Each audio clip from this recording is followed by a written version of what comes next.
Merci, merci Madame l'inspectrice. Eh bien, mesdames et messieurs, bonjour. D'abord, je suis très heureuse d'être parmi vous. Et puis, j'ai retrouvé quelques personnes que je connaissais, dont le sénateur Joly, M. Velter. Oui, alors, ce que je voulais vous dire cet après-midi, c'est que je vais vous livrer un peu l'expérience de quelqu'un qui, aujourd'hui, a l'âge qu'il a, mais qui, il y a quelques années, avait été beaucoup plus jeune. Et en particulier, ça remonte dans les années, enfin bref, un peu plus de 20 ans. Et il y a un peu plus de 20 ans, j'étais donc relativement jeune élue. Je venais des professions de santé. J'avais un autre handicap, c'est que j'étais une femme, qui plus est mère de famille, et puis un peu, comment vous dire, un peu têtue et déterminée. Donc tout ça faisait que, au départ, eh bien, quand j'ai proposé les projets, ça a été un peu compliqué. Un peu compliqué. Je vois mon collègue maire et président des maires ruraux. Et j'avoue qu'il y a quelques années, c'était quand même pas très facile de se faire entendre. En tout cas, moi j'étais partie d'un constat, c'est que de par mon vécu, eh bien, je m'étais dit que par rapport à l'enfant, à sa famille, et notamment dans le monde rural, de plus en plus de femmes travaillaient, de plus en plus de femmes étaient donc moins disponibles, et ce que les élus devaient être en capacité de proposer, c'était comment on organise la vie dans nos territoires et dans nos communes. Alors, précise-t-il rapidement, hein, c'était une commune qui avait, quand je suis arrivée, en gros 620 habitants, et donc qui avait des classes, et autour de cette école, il y avait un certain nombre de classes uniques dans les autres communes. Imaginez-vous un canton rural avec un chef-lieu de 600 habitants et puis 18 ou 20 communes, hein, suivant les organisations, qui comptaient 3000 habitants. Bien. Donc tout le monde tenait à son école, tout le monde tenait, bien entendu, à une organisation, mais qui ne donnait pas forcément satisfaction. On est dit aux femmes qui étaient de plus en plus nombreuses à travailler, de plus en plus nombreuses à avoir d'autres exigences. Et moi, à titre personnel, je peux vous dire que j'ai galéré pendant des années, parce que quid du repas de midi, quid de l'accueil avant et après la classe, quid de tout ça. Bon.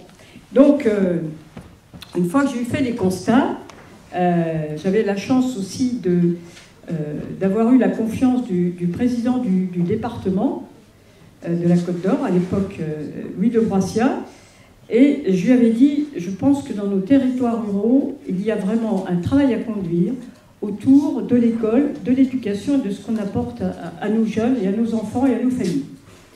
Et avec son accord, j'ai travaillé beaucoup à l'époque avec quelqu'un qui était très très impliqué à l'éducation nationale. C'était Michel Fillon, peut-être que parmi vous, certains l'ont connu. Et j'avoue qu'on a fait des choses passionnantes. Et à l'époque, il y avait l'inspecteur d'académie qui était M. Delahaye. Donc, je peux vous dire qu'on a beaucoup travaillé et qu'on a réussi, donc en s'engageant, en s'impliquant, eh bien, à tout simplement créer le premier pôle scolaire. Et aujourd'hui, en Côte d'Or, pas parler de la Côte d'Or, c'est valable pour tout le monde, mais en Côte d'Or, aujourd'hui, je crois qu'on en est à 45 ou 6, enfin, M. Velten doit savoir ça mieux que moi, pôle scolaire, mais on a été le premier. Alors, comment on a travaillé? On a travaillé de concert. Vraiment, je crois qu'on peut développer, on peut pas, c'est pas seul qu'on arrive à faire ça. On arrive à faire ça tous ensemble. Et avec l'éducation nationale, on a fait donc, et le département, et la collectivité et les communes autour, Donc on a construit un projet qui prenait, alors je ne vous dis pas, quand je suis arrivée à Précy, il y avait donc des écoles en préfabriqué, pleines d'amiante, pas de confort, dispersées, disparates, enfin bref. Donc on avait un gros programme déjà immobilier à construire. Encore fallait-il construire de quelque chose qui puisse répondre dans les années à venir aux attentes et au développement que nous pensions. Donc un pôle, ça sous-entendait pas rien que de la construction de classe. Un enfant, on ne le saucissonne pas. À 9h, il rentre ici, à midi, on le sort là, et ensuite, il y a une vie avant. Il y a une vie pendant le temps méridien et il y a une vie après.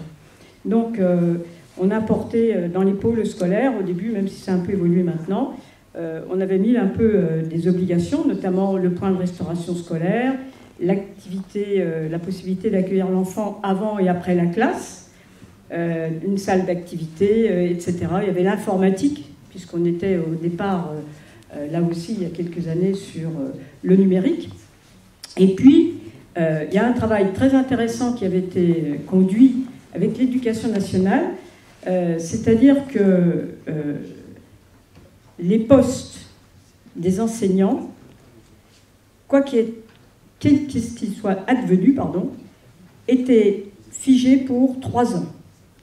Même si on avait eu perte d'effectifs, pendant 3 ans, l'Éducation nationale s'était engagée à maintenir les postes pour pouvoir observer ce qui allait se passer ensuite. Eh bien, ensuite, les choses se sont relativement bien passées, puisque certaines communes n'avaient plus d'enfants scolarisés sur le chef-lieu. Les familles, voyant les services présents, ont rescolarisé leurs enfants sur les chefs-lieux. Donc, on a remis des circuits de transport scolaire en route. Et petit à petit, tout s'est agrégé, ce qui fait que là aussi où il y avait des difficultés, notamment dans les classes uniques, une classe unique, ça peut être bien vécu, c'est la dernière vie pour certains sur la commune. Et d'un autre côté, parfois c'est difficile aussi pédagogiquement pour les élèves et pour les équipes enseignantes. Donc, plutôt que de brutaliser, là aussi, à aucun moment il n'y a eu de brutalité par rapport aux fermetures. En revanche, au pôle scolaire, on accueillait un après-midi ou 2, ou à la journée, les enfants de la classe unique. Et ce qui fait que petit à petit, eh bien, tout le monde a pris conscience aussi que les enfants préféraient leurs activités du mardi, parce que l'après-midi, ils étaient avec d'autres dans un cours, ou une journée, parce qu'ils étaient venus en plus au point de restauration scolaire. Ce qui fait que cette organisation de l'école, eh bien, elle s'est faite sans... alors, je ne dis pas, si vous interviewez tout le monde, il y a toujours pour et contre, bon. Mais ça s'est fait d'une façon douce. Douce parce que on a apporté aussi la culture, mais ça j'y reviendrai. Je vais pas dépasser le temps, non, pas encore. Donc ça s'est fait vraiment sans brutalité, et même, je peux vous dire que la dernière classe qui est arrivée, ça a été suite à la demande des parents. Suite à la demande des parents.